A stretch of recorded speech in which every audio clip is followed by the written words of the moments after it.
All right, this is about cutting out only the video or audio that you need. So there's two different ways to go about this. For example, if I take this video clip here, I can just drag it out. It's telling me that the clip that I'm using doesn't match my sequence settings. So if all of your video is coming from the same camera, you could tell it to change the settings to match. But if you're going to be using things from lots of different sources and you did a preset on purpose, then you keep existing. Okay? So let's say I don't want to get this. Sometimes if you want to be precise, you can step back frames, step forward frames to get to the exact moment. And I can use the razor tool and then just select, delete what I don't want. So anywhere you want, you can go and you can use that razor tool and you can slice in little sections, delete what you don't want, move it out of the way, things like that. So there's a lot of stuff that you can do. Now, that is not necessarily an efficient, though, way to do it if you have a lot of videos you need to cut things out of. If you double-click it and it shows up in the source panel, you can go ahead and find the moment. So find, like, say, the spot you want to use.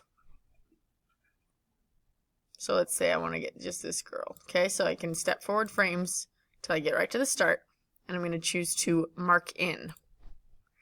Okay, and then I drag till I get to the end.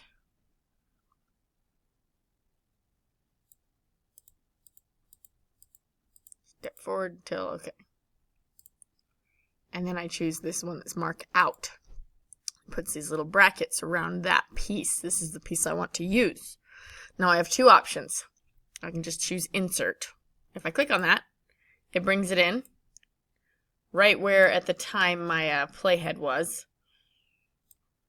So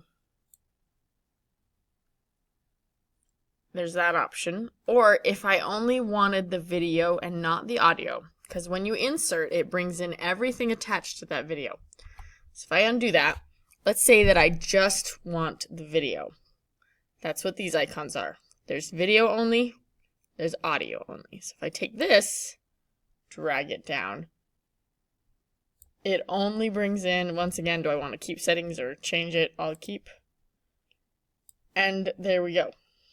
Now it brought in just that piece that I marked in and marked out. And you can do that in multiple places. So if I skip somewhere else and I choose to mark it in, it keeps my other mark out until I tell it otherwise. So then that's a new little segment. And I can drag in just the video. Or I can tell it to insert. Where I insert is important. If I do it right here, it is confused. It didn't like split my other little baby's one in half. So you don't want to do that unless you're intentionally. So you want to make sure you move your timeline to kind of a blank space before you choose insert. Okay, and that is how you can bring in specific parts of a clip.